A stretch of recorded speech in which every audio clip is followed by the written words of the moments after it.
John, there's a particular brand of person who likes to start texting me and contacting me right when maybe they don't know, but it seems to happen right when the show is about to begin. How you doing, John? I'm doing well, Jason. Good to see you. How are you doing? You doing well? I'm well, yeah. I mean, everything's fine. I got an email from Whole Foods that they're going to add a $10 delivery fee on October, I think they said 22nd. And I remember thinking, boy, that's a lot of notice. And why are they doing that? I wonder if there's not going to be a new lockdown instituted in New York City on October 21st. And maybe they know something I don't know. That's possible. That's quite possible. That would be Yeah. interesting. Mark your calendar accordingly. Well, interesting, right? Perhaps. It's always exciting on Friday when now wait a minute. Okay, good. I wanted to make sure I had the simulcast going because a lot of people realize at this point, John, that you and I are doing a sponsor exclusive show Fridays on subscribestar.com/IamJohnCullen, patreon.com/IamJohnCullen, and Subscribestar and Patreon/crowdsource the truth. But I really do like letting people know all the different social media platforms they can see us on. First of all, people should subscribe to the John E. Hoover YouTube channel. We are simulcasting right there, thanks to the more than 50 people who are watching us on there. You know what? Rumble was having some kind of a problem earlier when I was setting it up. Let's see if it's going. Sometimes you need to actually reload, or at least on my system. Oh, there it is. Okay, so Rumble is going. Thank you, Rumble, for being there and being an alternative platform that works. And I haven't said that much about it, but we also are live streaming on Odyssey. And there's very few people actually viewing on Odyssey. I'm not sure why. It's completely free. And it's an interesting platform. Each of these platforms, John, kind of have their own subtleties and nuances and things like that. One of the best things about Odyssey is that I've actually been on there for a long, long time. I kind of left it sitting idle for a while before they added live streaming. But a lot of people email me and they know that so many of the channels have been canceled and deleted and kicked off of YouTube, etc. But Odyssey, it's been backing up the YouTube channel for many, many months. And really some of the older videos are available. It's free, so people can access them all there on Odyssey. Great way to go. And also you have created a Rumble channel. People can get to you there on rumble.com/C/IamJohnCullen. You're making videos that are, in my opinion, much more entertaining than anything Tulsi Gabbard has been putting out. She's basically just doing selfies in the kitchen, right? Well, she's got better hair than I do for sure. Yeah. Well, Way we better don't want hair. to compare looks there. Yeah. Tulsi Gabbard's got you beat in a beauty contest, but the information in her videos doesn't seem to compare. Well, She might be a better surfer than you, too. probably. Probably. Probably. Yeah, I'm on Rumble at I Am John Cullen, and then I also have a mirror channel at Odyssey as well. And the interesting thing about the mirror channel at Odyssey is it has everything that was on YouTube, but as YouTube strikes videos, they also come off of Odyssey. Oh, really? So yeah. So when they take a video down, it also comes off Odyssey. So, but I have a fair amount of stuff there also. So if you go to John E. Hoover at Odyssey, you'll find a fair amount of stuff. How does that work? Did they take it down? They're linked. Huh. I don't know. I have mine linked. I think, well, I don't know. We don't need to spend a lot of time on that. But no, yeah. Well, I'll look into that after the fact. But, I really was sort of using it to back everything. I must have it set up differently because mine has stuff from channels that have been completely deleted. Okay. Well, we'll talk about that offline. What are we going to get into today, John? First here on YouTube and then later at 8 p.m. Eastern when we continue with the sponsor exclusive segment on Subscribestar and Patreon. Well, I think it's important to begin with our disclaimer, and the disclaimer is the first slide on the deck. But we should certainly talk about the thumbnail and the art department and the title. So this is going to take us into a conversation about, who are the owners, so to speak? Who are the people kind of behind the scenes that pull the strings? But wait a minute. Let's Yeah. take a step back for a second, because Right. this episode today is based in part on an extremely famous George Carlin comedy bit. And he's there in the background kind of overseeing all these weirdos. Carlin tells us that there's a big club and you ain't in it. And That's this right. is sort of like the people who manage the memberships of the club. That's right. And we're going to read a transcript by George Carlin. I believe it was an interview he did with Charlie Rose. And he talks about something about how America, this country, has been bought and sold and paid for. And so we're going to read the transcript, or a portion of the transcript from that interview, and talk about, well, if America has been bought and sold and paid for, by whom? Right. Who are the owners? Who are the people who are pulling the strings? And is it the usual suspects, or is it not? Right? So the thumbnail shows us many of the usual suspects. We see Bill Gates, we see Jeff Bezos, we see Mike Bloomberg eating ice cream. Gay ice cream. It's a very common thing, this ice cream thing. We see George Soros and MBS. We see Mark Benioff. He owns Time Magazine and the tallest building. Yeah, Mark Benioff owns Time Magazine and Salesforce.com. And Salesforce is used to manage just about every nonprofit in America. All right, so all their contacts and donations and all that. Salesforce use their software in the world of nonprofits, kind of like what Apple did with seeding the education market. So Apple introduced their stuff to schools so that when kids went to college, they would want to use it. And Benioff did very much the same thing with Salesforce.com. He kind of gave it to the not-for-profits and the NGOs, and everybody uses it. I got a friend who works for Salesforce. I really don't know that much. It's like CRM, right? Like they're the... Yeah. What does that stand for again? And more. Customer relationship management? Management. Yeah, exactly right. But it's so much more than that. It's a platform on which basically you manage just about everything you do between your company and your customers. So we walk by their building kind of all the time. I think it's either Bank of America or this that was...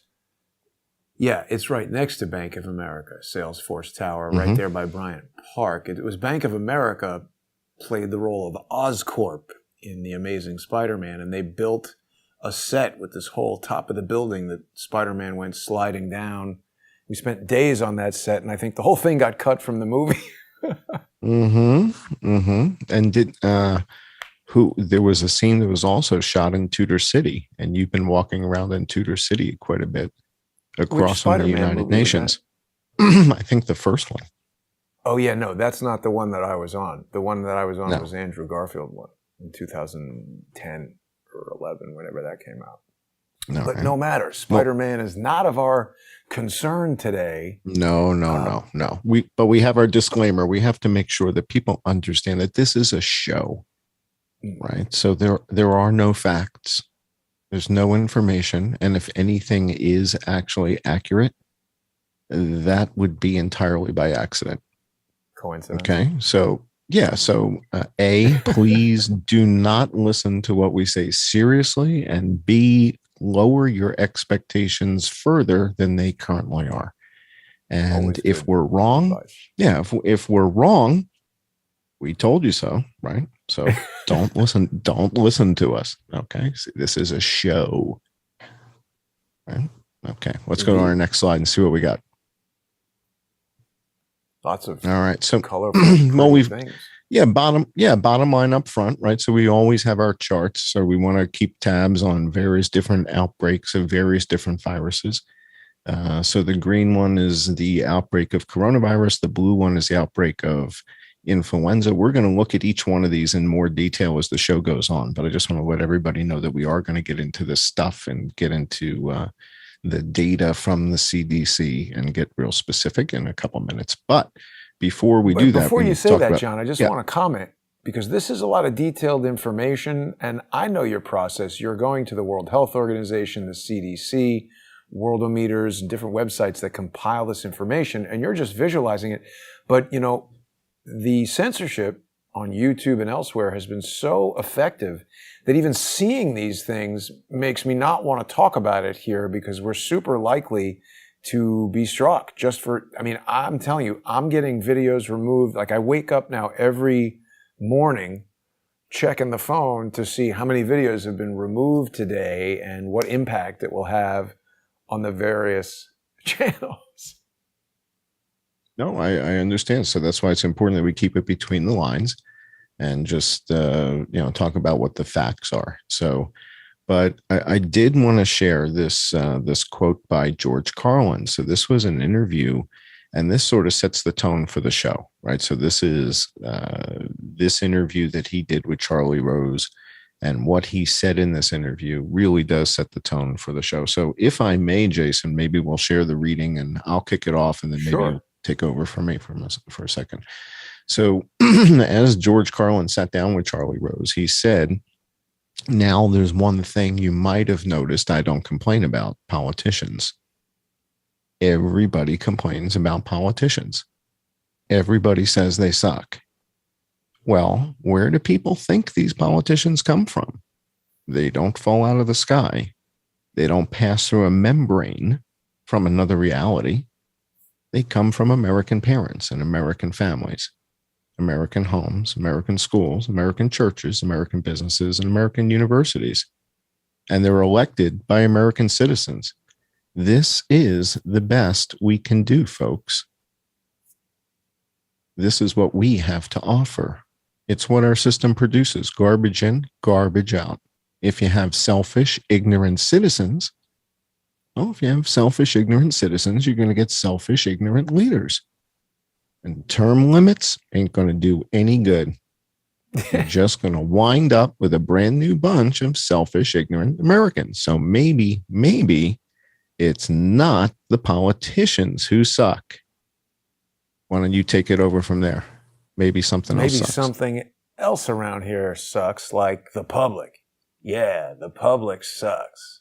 They're nice. There's a nice campaign slogan for somebody. The public sucks. F hope. F hope. Because if it's really just the fault of these politicians, then where are all the other bright people of conscience?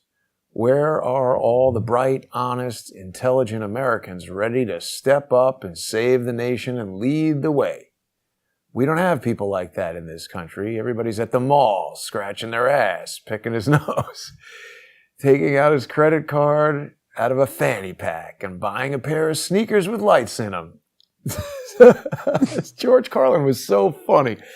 So I've solved this little political dilemma for myself in a very simple way. On election day, I stay home. I don't vote. Fuck them. Fuck them. I don't vote. Two reasons I don't vote. First, it's meaningless. This country was bought and sold and paid for a long time ago.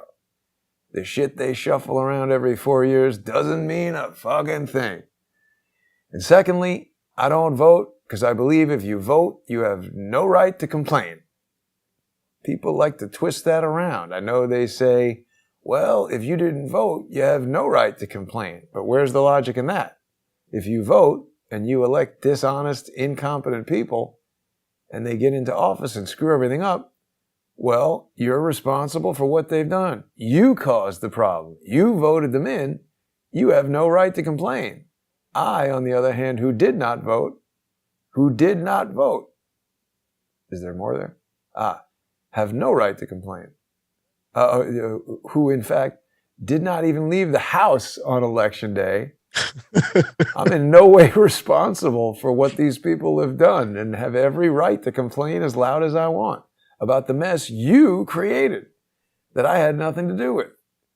So I know that a little later on this year, you're going to have another one of those really swell presidential elections that you like so much. You enjoy yourselves. It'll be a lot of fun. I'm sure as soon as the election is over, your country will improve immediately. As for me, I'll be home on that day doing essentially the same thing as you. The only difference is when I get finished masturbating, I'll have a little something to show for it, folks. He was filthy. Now, the one thing that George Carlin really didn't weigh in on, because he sort of checked out, I think most people would agree that politics in America got stranger than ever after 2016. And I don't know that, although I do generally agree with a lot of stuff that George Carlin says and have laughed at so many of his comedy. I even saw him live at Westbury in the round there. It was hilarious. But I don't know. If you vote and then we can't even say that. But we'll talk about it later on subscribe. It's less about, this is less about the voting. Yeah, it's less about the voting. It's more about the sentence that he says where he says the country was bought and sold and paid for. Right. A long time ago. Right. And in another bit that he does, he talks about the illusion of choice. Right? There's there's honey nut Cheerios. There's banana strawberry Cheerios. There's now chocolatey Cheerios with marshmallows. But you've only got two choices. You've only got two choices for president. All right. There's 19 different choices of Prego sauce, but two parties. Right. So it's this illusion of choice that he talks about. So when he says that the country's been bought and sold and paid for. Yeah. Well, I was making it up if it's true. Chocolate Cheerios lower your cholesterol. It's medicine. I made that up. I pulled that out of my hat. I can't believe it really exists. It's insane. It's lowering your cholesterol. It's unbelievable. Unbelievable. Chocolate is health food. Chocolatey Cheerios, Mom. That's what I want. Chocolatey Cheerios. The center of a balanced diet. So the question is, are these the folks? You know, when we talk about Laurene Powell Jobs and the Atlantic and how she said that it's time for Nancy Pelosi to start calling it a career, right? She decided, right? We saw that. Eric Schmidt, right? Eric Schmidt was the number one What is visitor. her expertise other than having married one of the richest guys ever? Does she know anything? I guess she must be incredibly intelligent. In fact, you know, you can pull up a list of the most expensive divorces of all time, and you'll see people who have, via divorce or being widowed or, you know, what have you, have inherited a tremendous amount of money. Huh. She's one of them, right? Jeff Bezos and Mackenzie Scott is number one. Alec and Jocelyn Wildenstein, never heard of them. Rupert and Anna Murdoch, Bill and Sue Gross, Bernie, big money, Ecclestone, Harold big Ham, money. Steve and Elaine Wynn. Oh, Adnan and Soraya Khashoggi. Big money, big money. So getting divorced can be very expensive. But this is what's funny, John. This list comes from Investopia. I wonder which side of the debate considers the divorce an investment. I think Investopedia is different from Investopedia. Investopia, yeah. Who gets the pussycats? Investopia, isn't it? It may be, but the question here of who gets the Picasso, who gets the pussycats, I think that's an important headline. Investopedia. Yeah, I thought there was an Investopia. Yeah. Whatever. It's all right. Talking about Khashoggi getting divorced. Yeah, so when he passed away, she inherited his empire, which includes, I believe she's the single largest shareholder in Disney, right? So that's Laurene Powell Jobs. And also Benioff, I guess, aluminum yacht. Yeah, designed by Philippe Stark. Venus, yeah. And that's a Philippe Stark yacht with sliding glass doors, kind of like an Apple store. Oh, Steve really? Jobs never got, yeah, he never got to It step was, foot on it when it was in the water. yeah, completed He after his wasn't, death. yeah, it was launched after he died. Yeah. That's too So bad. that's her boat now. She takes the kids and her boyfriend out on the boat. Hmm. Good Hmm. thing she wasn't married So to again, OJ. all right, good thing. Good thing. So He didn't are like. these usual suspects? Are they the owners or is it someone else? We're going to take a closer look. Let's go through our deck and see what we've got here. Hmm. The next thing after we've got George, we've got a couple of charts and stuff. So I figure let's just do a quick update. No, stay up on that top chart.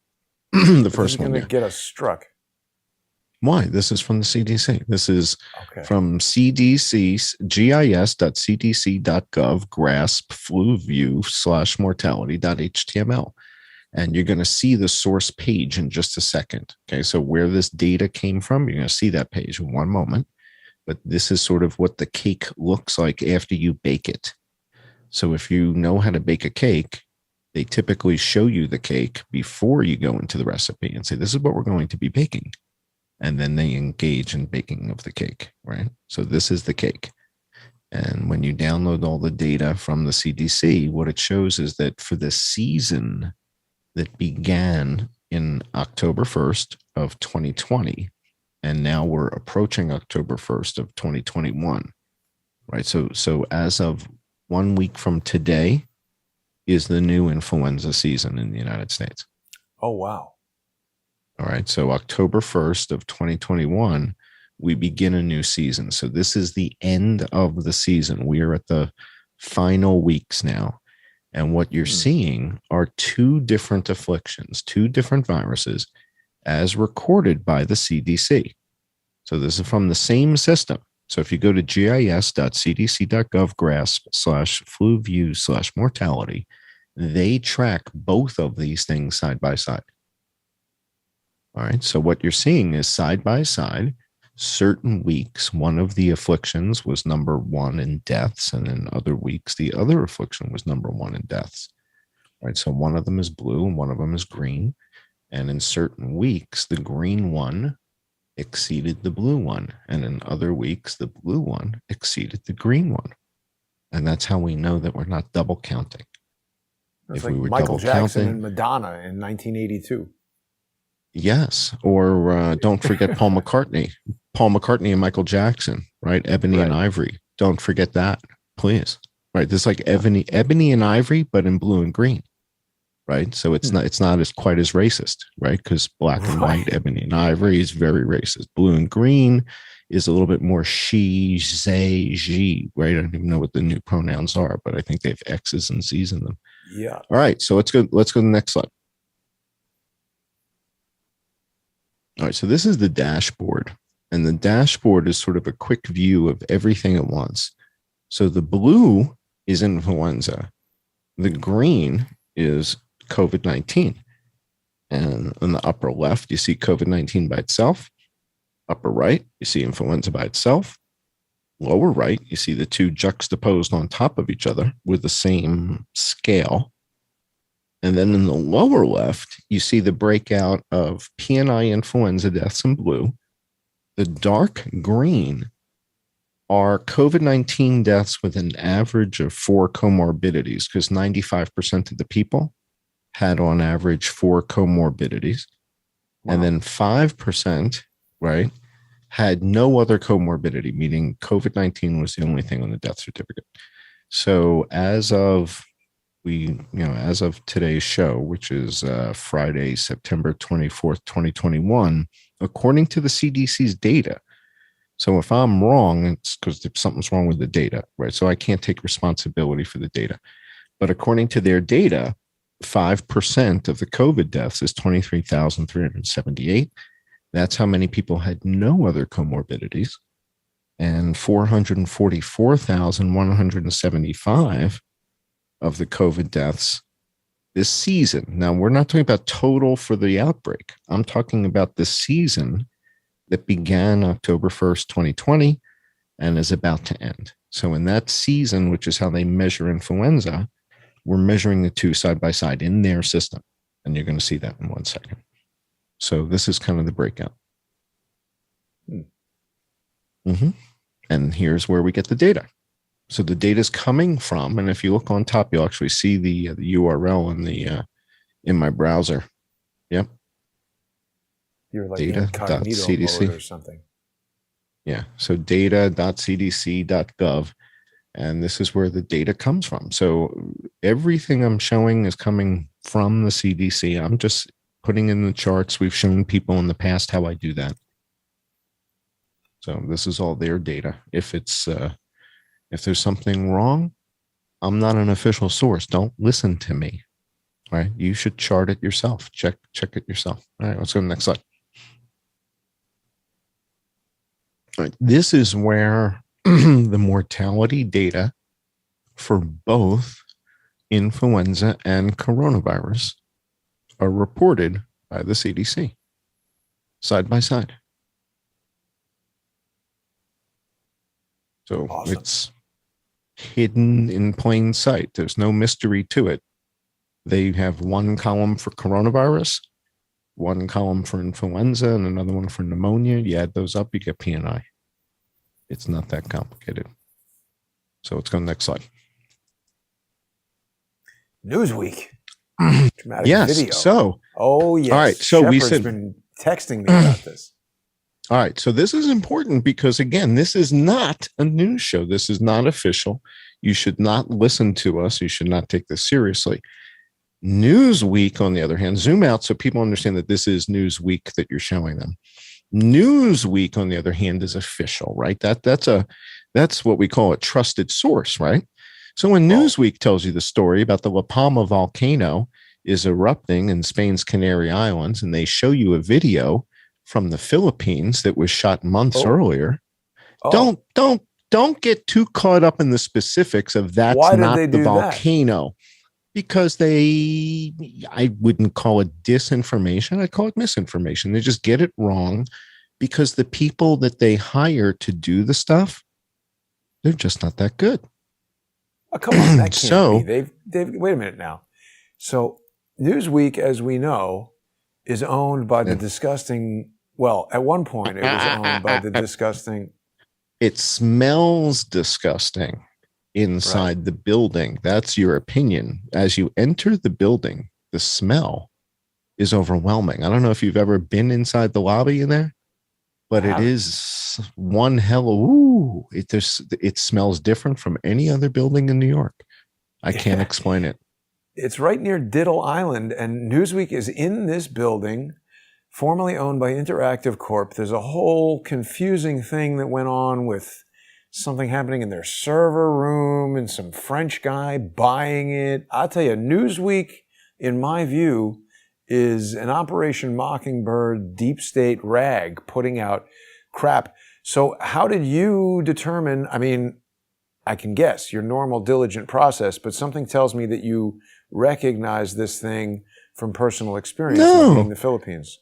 How'd you find that out? No, you just watch the video, and it says right in the video that you're watching a video of a volcano in the Philippines, and it's like, well, oh my God, what's the matter? You guys are that bad at this that you just go to some stock footage of any old volcano? Really, you can't get any footage out of the Canary Islands. There's nobody in the Canary Islands with a camera. But there's been a ton of footage, hasn't there? That's my point. How is it that Newsweek can't get their hands on 30 seconds of footage of the volcano in right? The footage is all over the place. Too busy. But they're running all boy Thanksgiving, sexy Thanksgiving, whatever that was. But I heard it was a great party. I heard it was fabulous. The sexy all boy Thanksgiving. Yeah. So this is the volcano. Come on, everybody. Oh my God, is it boiling somebody's swimming pool? Yes. Holy cow. Look. Holy cow. Yeah. This is for real. This barely makes the news in America. Yeah, this barely makes the news. Well, because Kanye dropped Donda, right? Kanye dropped Donda, or whatever the hell the name of his album was. So the fact that the Canary Islands are melting, it's not that important. The Canary Islands are melting, but let's go back to Kim and Kanye. Uh, And does Kim get wow. half the royalties from? Yeah. No, this doesn't even make the news in America. The Shepard was telling Canary me. Islands are twice the size of what they were a week ago. Is that true? No, of course not. This is not news. These are jokes, right? Wait a minute. Shepard was telling me that there's some danger of some kind of landmass. This volcanic eruption is creating like a fault that there's some danger that something will collapse into the ocean and create a tsunami that could affect us. Oh yeah. Hell yeah. Yeah. Whenever there's a volcano, there's a danger of a tsunami. No doubt about it. No doubt about it. Oh yeah. There's dangers of tsunamis. Yeah. When Krakatoa blew, we talked about that on the show a couple of months back. So yeah, there's absolutely danger of tsunami, and it's not finished blowing, right? So this could all be the precursor. It's a strange thing to see, that level of volcanic eruption where people are just sort of like standing around and the whole town is being overtaken by this like slow moving flaming concrete, and they're just like, half my pool is burning up. Get the hell out of there. More of the planet is volcanic than you'd think, Huh. When you came, so when you came to visit me, that was the Ring of Fire. You were in the Ring of Fire when you were there. Let's go back to our deck. We got a bunch of stuff before we go to our patron-only subscribe star thing, because I got patron-only stuff. So we got a bunch of really awesome segments. Some are just for patrons. Okay, so we got Hate Mail, Great Mail. We've got a new segment, which everybody's really excited about. All the kids are talking about. Guess Who Tweeted? So we're going to take a look at this new segment called Guess Who Tweeted? And as you can see... my favorite new segment. Yes, and this is that, but that's a patron-only segment. This is called "Are They Still Dead?" And we're going to take a look at that. So let's go to the next slide. Let's go to the next slide, and then we'll talk about the segment. So this is a patron-only segment, and this is called "Are They Still Dead?" And we're going to look at various different people. We have Generalissimo Francisco Franco. We got Kurt Cobain. We got JFK Jr.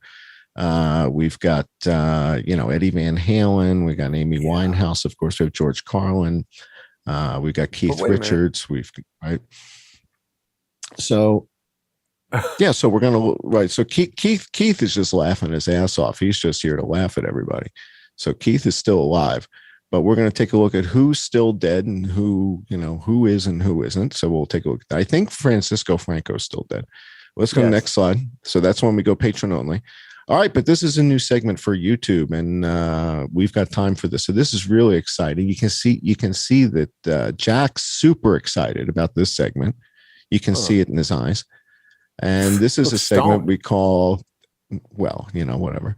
And this is called Guess Who Tweeted, right? So let's go to the next slide.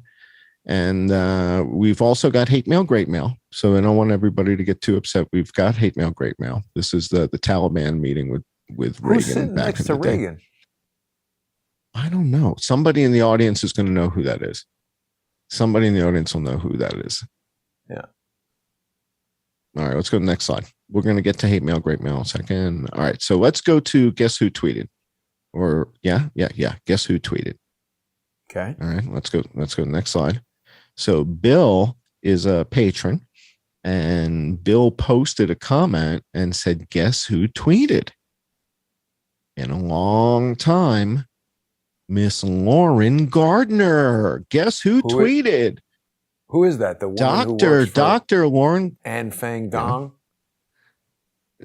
Anne Fang Dong's boss. Lauren Gardner is the PhD at Johns Hopkins, and she tweeted. And according to Bill, she hasn't tweeted in a long time. Since you've got Twitter and I don't, I was wondering maybe we could take a look and see real time.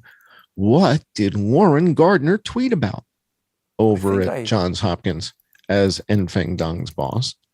I think I do have her on there. Yeah. Here she is. This is the same Lauren Gardner, right? Is she wearing a leopard top? Yeah. In the Twitter photo, she is underneath a sweater. Yes, that would be her then. She's always in the animal print. She's got a nighttime photo of Sydney, where she used to work at Cicero in Australia, which is where I believe the outbreak began. Oh, look at the map. Wait, go back up. Go back up to my map. Go back up. There we go. But this is a We are pinned tweet from January 2020, tracking the So spread in real time. So as of January 22nd, 2020, Enfeng Dong had already served up that image. Can you click on that image and just make that image of that map bigger? All right. You see how it's portraying the outbreak as of January 22nd? Big in China. Yeah. Right. All right. Now let's go back and let's see what she tweeted about that Bill sent us the update. So September 22nd. Let's just take a look at her recent activity. So she's retweeting some things in August. Oh, wow. Looks like she hasn't. Is this her here? Or this is just people that wants me to follow? I hate it that it go does back up. that. Yeah, I don't like it that it wants me to follow all these people. I want to see her tweets. Oh, let's go back. So she's not tweeting that much. She's retweeted in August, and then this is the first tweet she's actually written. It says, we looked at COVID-19 vaccination coverage rates across the U.S. and how they relate back to COVID-19 harm to identify regions vulnerable to vaccine hesitancy and the COVID-19 risk and some common characteristics of these locations. Hashtag vaccines work.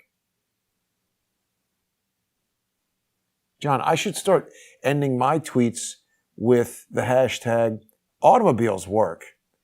And I wonder if people would presume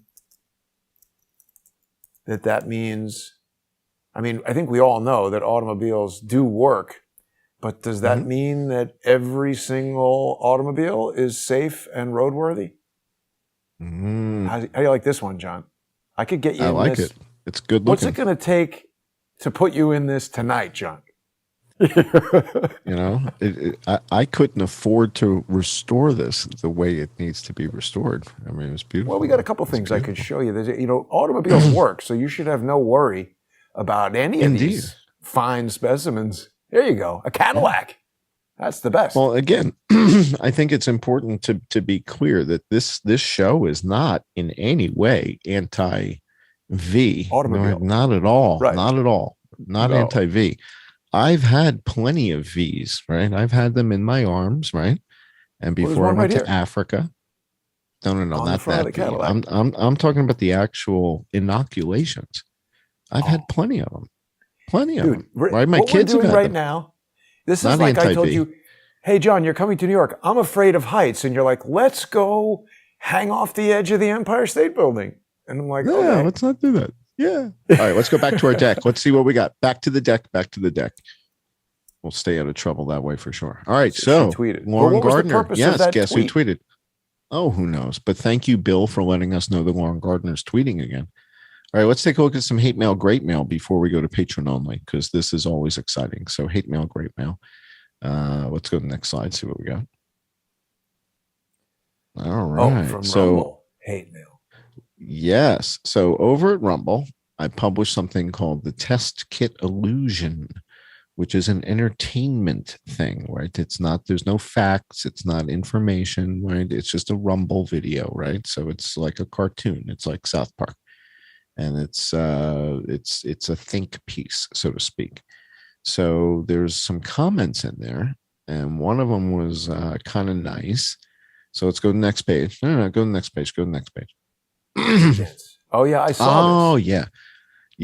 And so then we get to some of the hate mail. So there's a individual that finds it necessary to post the same kind of stuff. Why don't you read this one? This is a beauty. Well, this is from ECW Office Extreme.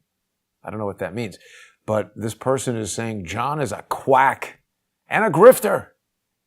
Osterholm has completely debunked and discredited John.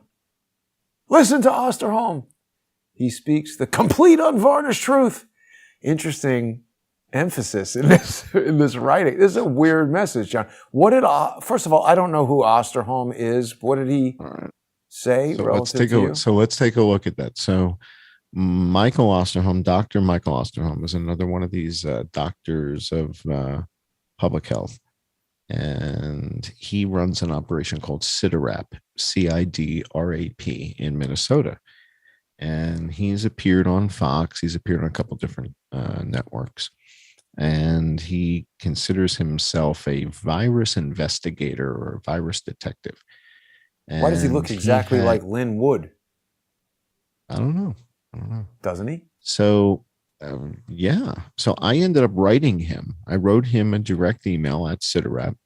And I said, I saw you speaking at something and you mentioned Nigeria.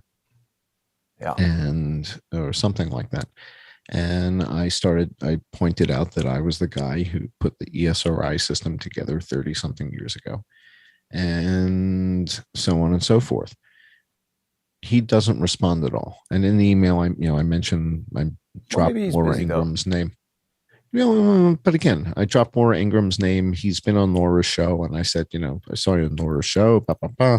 I'm the guy that made the map. She's tweeting my thing. I sent him her tweet in the email.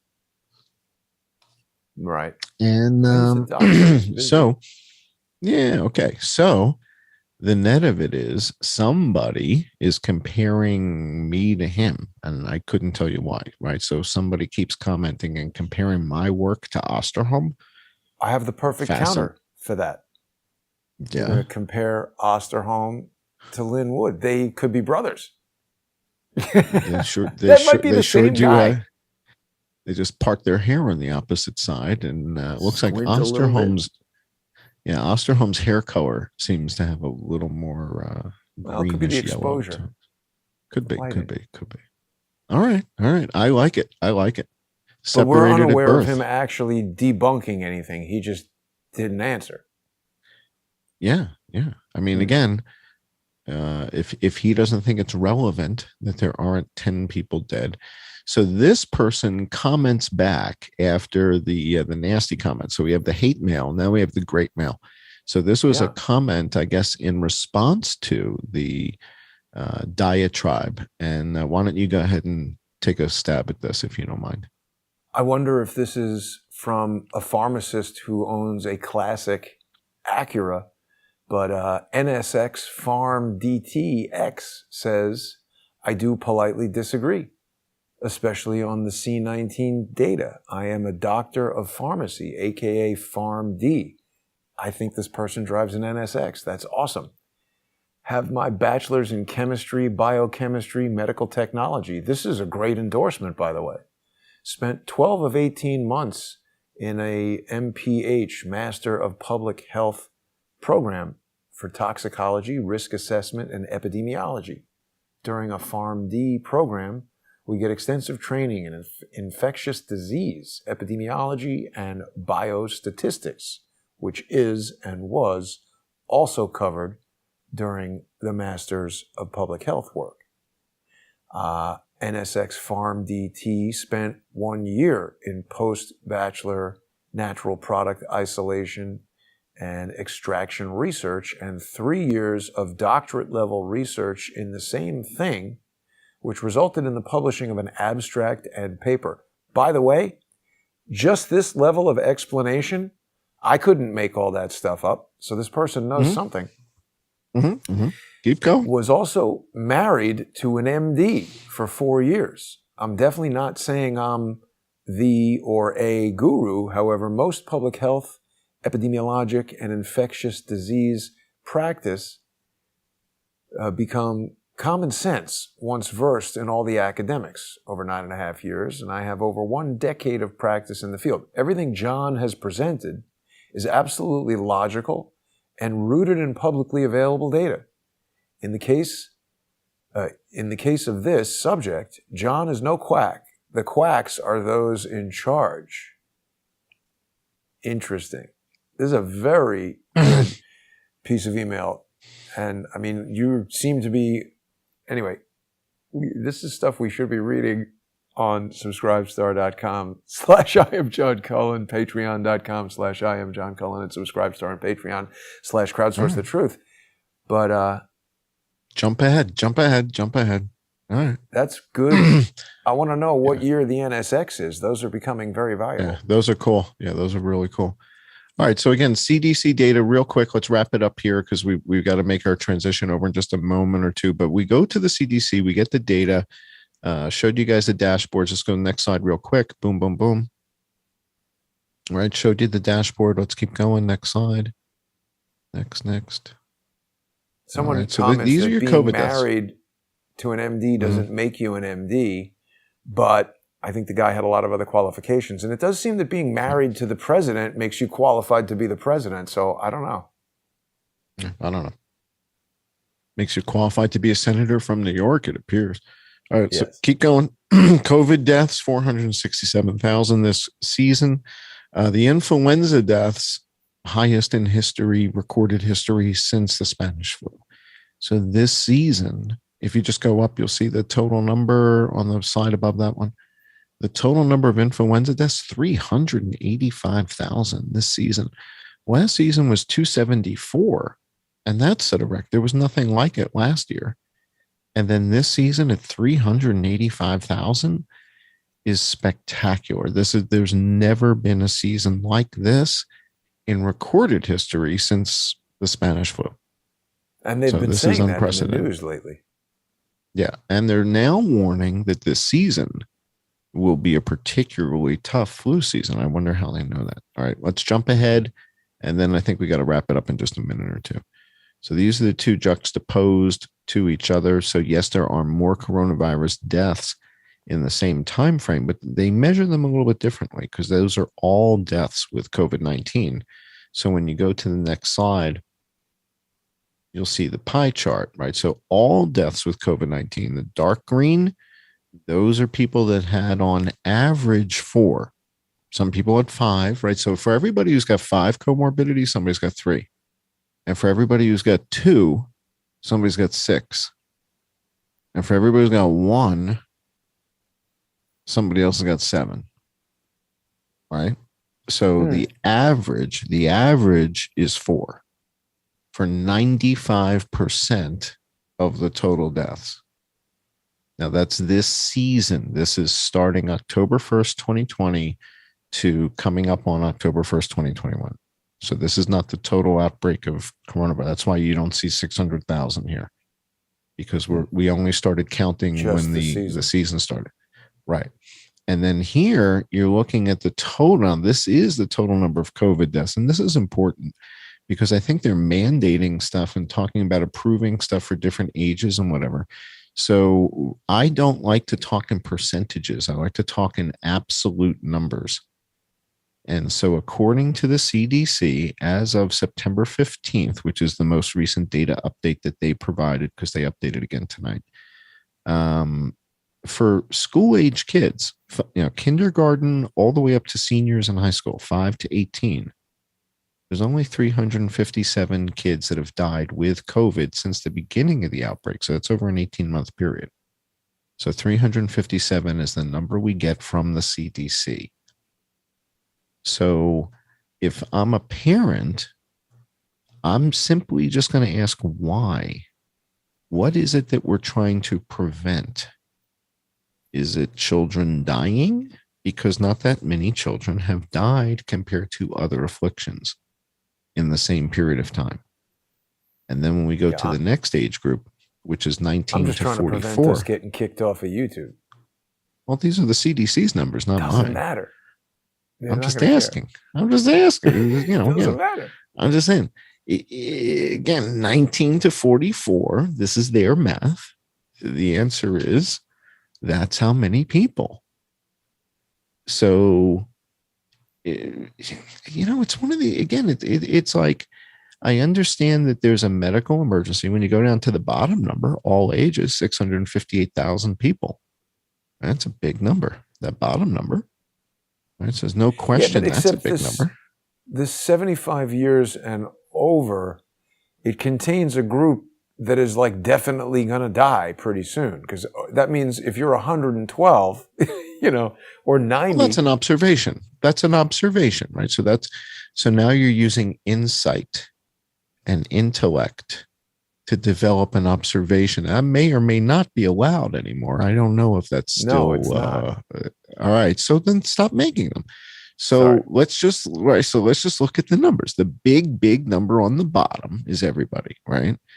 Yes, the next biggest number is 75 and older. Okay. But if so for example, if you were the president of the United States, hypothetically speaking, which is the name of tonight's show, hypothetically speaking, if we said better job than Joe Biden. Well, all right, so let's come to you as president. Say, Mr. President, Mr. Goodman, Mr. President, we can declare a medical emergency on 2 of these groups.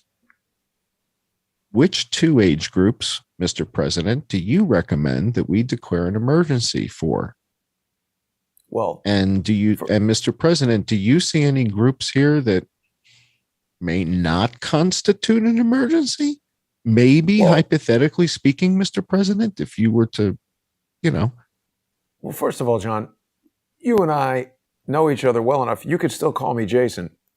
But I think, obviously, the medical emergency, I mean, again, I don't want to talk about this stuff here. This is why we've created the sponsor exclusive segment on subscribestar.com/IamJohnCullen and patreon.com/IamJohnCullen and subscribestar.com/crowdsourcethetruth and patreon.com/crowdsourcethetruth. Joking aside, we're literally in a time frame where YouTube is changing their rules. Big media, big tech is doing whatever they want, and they can cancel any post, any person, really for any reason. They've made this stuff so vague.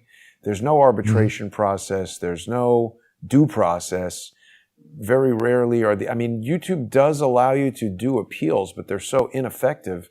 It really has become extremely important for people who like and appreciate the show and want it to carry on to become sponsors on Subscribestar and Patreon of both I Am John Cullen and Crowdsource the Truth. We really can't do this without your support and sponsorship. So if you're watching the show, if you enjoy the show, please become a sponsor.